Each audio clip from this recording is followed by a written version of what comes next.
Mas Anton, kita langsung saja. Pada pekan lalu sempat terjadi penolakan. Ketika itu Pak Jarod datang ke Majelis Zikir di Taman Mini Indonesia Indah.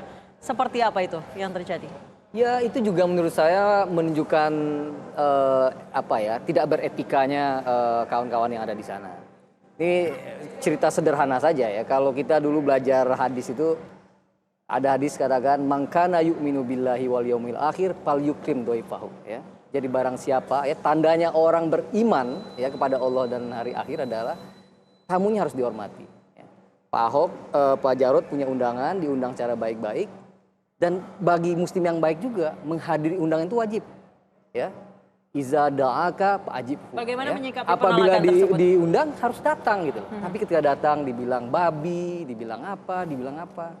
Menurut saya itu loh, kita ini berbicara Islam secara simbolik ya, bahwa kita menegakkan syariah, menolak pemimpin non muslim, tapi kita lupa dengan ajaran Islam yang paling elementer tuh anak-anak SD di ibtidaiyah hadis tadi udah diajarin tuh, menghormati tamu, ya, menghargai tetangga. Ini yang tidak ada gitu. Jadi bagi saya sekali lagi ini mengecewakan ya, tadi saya katakan tadi. Demokrasi kita ini menurut saya berjalan di Jakarta ini berjalan tidak pada relnya. Berencana akan mengusut kasus penolakan itu? Apa yang mau diusut gitu loh. Publik aja yang melihat bahwa seorang muslim yang baik apabila diundang wajib datang. Lihatlah bagaimana etika mereka menerima tamu gitu loh. Jadi bagi saya ya cukup mengelus dada saja, ternyata ya beginilah demokrasi kita ya. Saya katakan tadi, ini sebenarnya kita ini sedang memilih pelayan terbaik. Tetapi karena tadi dipergunakan segala macam cara, akhirnya kita kehilangan ya. Kehilangan yang saya katakan akhlak karimah. Kenapa Nabi Muhammad diutus ke muka bumi ini? Untuk menyempurnakan akhlak. Tapi akhlak yang elementer tadi dilupakan karena itu tadi. Keinginan untuk menegakkan syariah lah namanya, menerapkan ayat-ayat tadi yang diinterpretasikan secara parsial. Inilah sesungguhnya bagi saya ya, sebenarnya Mas Anies punya kemampuan ya. Sekali lagi Mas Anies punya kemampuan sebagai leader untuk mengatakan bahwa apa yang terjadi itu adalah salah dan kemudian kita tidak, ayolah kita ngomong dalam program. Mas Andre seperti apa? Apakah harus Mas Anies safari dari masjid ke masjid? Mas Anies sudah membuat surat ke seluruh masyarakat DKI Jakarta tanggal 11 Maret untuk menghimbau seluruh masyarakat DKI untuk membantu saudara-saudara yang tertimpa musibah meninggal dunia untuk dibantu. Baik relawan, pendukung Anies Sandi, mari kita bantu saudara kita itu, apapun pilihannya, tanpa melihat pilihan pilkada. Karena kita sesama saudara harus saling bantu. Itu surat sudah disebarkan dari tanggal 11 Maret ke seluruh pelosok DKI Jakarta.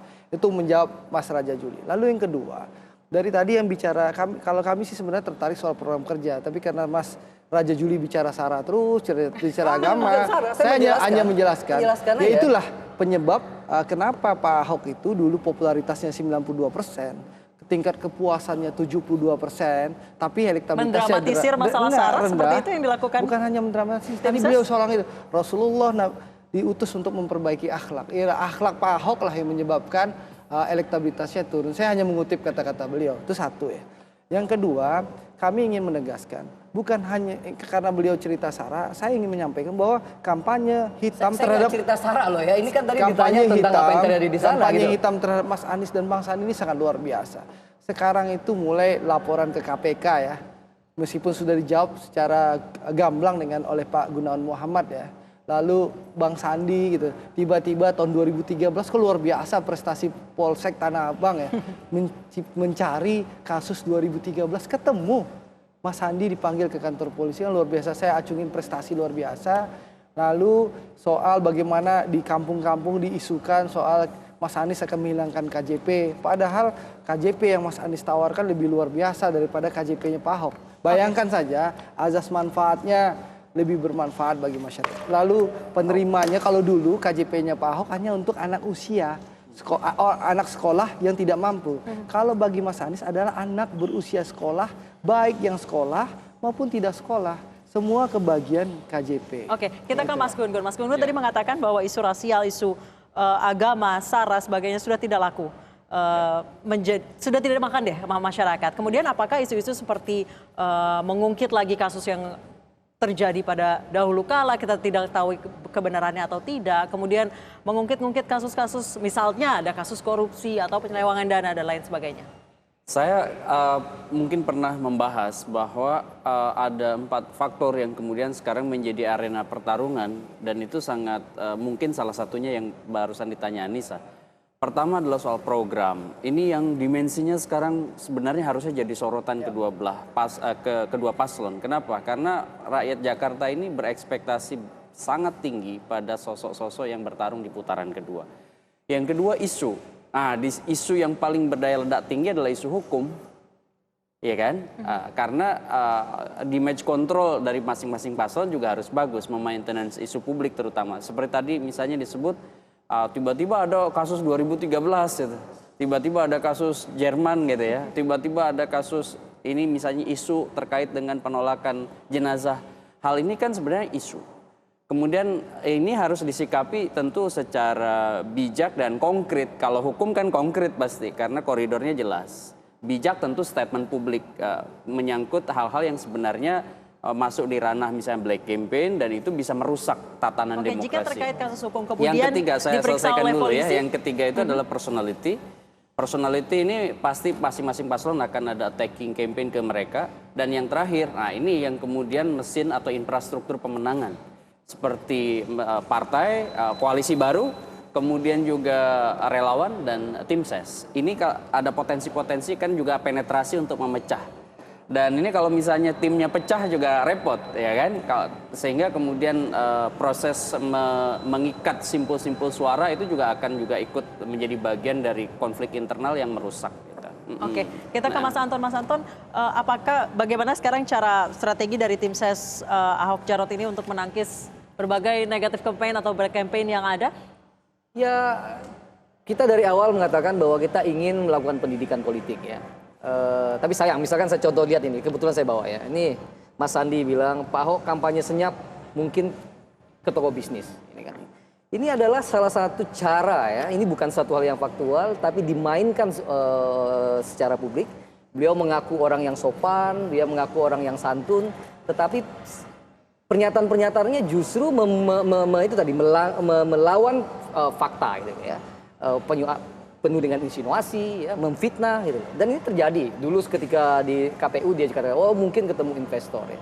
Padahal apa yang dilakukan oleh Pak Ahok, titiknya justru adalah meningkatkan partisipasi publik.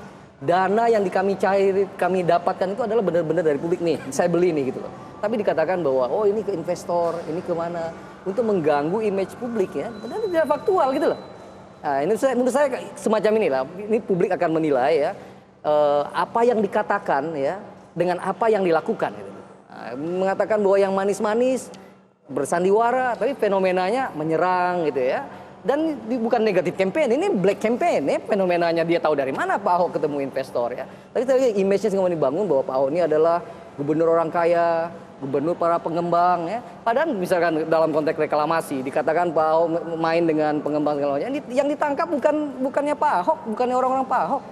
Saudaranya beliau misalnya gitu. Jadi ini menurut saya yang harus diklarifikasi kepada dari publik. tim Anies Sandi sendiri untuk menangkis berbagai isu negatif komplain atau back campaign yang terjadi, salah satunya terkait KJP katanya yang akan dihilangkan. Yang dilakukan kami sekarang adalah kami fokus mensosialisasikan, menajamkan isu-isu program-program kerja kami. Mas Anies dan Bang Sandi akan rajin belusukan kepada seluruh masyarakat DKI. Lalu yang kedua, bagaimana relawan, partai pendukung benar-benar bisa bertemu dengan masyarakat. Kami lebih concern permasalahan itu daripada bicara soal politisasi agama seperti kelompok sebelah ya. Kami lagi fokus menajamkan bagaimana program kami bisa diketahui dan diterima masyarakat. Karena memang masyarakat itu menginginkan perubahan. Nah, karena terlihat di putaran pertama itu kan jelas Pak Ahok hanya dapat 42%, berarti sisanya memang menginginkan gubernur baru. Logikanya nah, 60% tidak suka Anies, kalau logikanya begitu. Itu pertama. Yang kedua, saya ingin menyampaikan juga soal Bang Sandi yang dituduhkan tadi. Bang Sandi kan hanya bilang mungkin, itu kan bukan fitnah, hanya menyampaikan mungkin saja. Dan soal reklamasi jelas, hanya pasangan Anies Sandi lah yang jelas menolak reklamasi. Jadi supaya masyarakat Jakarta, seluruh rakyat Indonesia harus tahu bersama Anies dan Sandi lah insya Allah reklamasi kita tolak, kita pastikan pulau yang sudah ada akan kita manfaatkan untuk kepentingan rakyat, bukan untuk hanya sebatas kelompok orang kaya ya pengembang dan konglomerat, tapi Oke. adalah milik rakyat Indonesia. Oke, Mas Gun, singkat saja. Kira-kira untuk kedepannya putaran kedua seperti apa? Akan sangat kompetitif dan panas. Apakah akan Titik terjadi kulminasi, konflik pasca pilkada? nanti terlihat dari sebenarnya proporsi suara yang didapat masing-masing. Kalau saya melihat untuk putaran kedua ini potensi untuk sengketa hasil itu sangat tinggi. Oke. Potensinya sangat tinggi. Oleh karena itu ya memang harus disiapkan mental untuk perang cukup jangka panjang nih. Bukan hanya 19 April tetapi setelahnya. Ya. Ya, terakhir saya kira itu Pak, saya berharap betul-betul Mas Anies punya leadership untuk betul-betul melakukan tenun Oke, kebangsaan kita tadi. waktunya habis Bapak-Bapak, waktu kita Ya, habis. makasih. Mas Gun, saya ingin dengar supaya tidak ada lagi black campaign. Seperti apa? Apa yang harus dilakukan? Menurut saya masing-masing paslon harus memastikan bukan hanya paslonnya, tetapi juga tim ses, tim relawan, Oke. dan simpul-simpul basis pemilih mereka. Oke. Untuk kemudian satu frame bahwa demokrasi itu harus punya daya tahan. Antara lain daya tahan terhadap hal-hal yang bisa merusak demokrasi. Black campaign adalah merusak Oke, demokrasi. black campaign merusak demokrasi. Baik, pemirsa, terima kasih Anda telah menyaksikan Talk to Anies. Siapapun nanti yang akan memimpin Jakarta harus dipastikan bahwa tidak akan ada lagi perpecahan di antara masyarakat. Karena memang masyarakat Jakarta ini seharusnya bersatu dan menjaga Republik Indonesia dan menjaga demokrasi. Saya Anissa Dasuki pamit, sampai jumpa.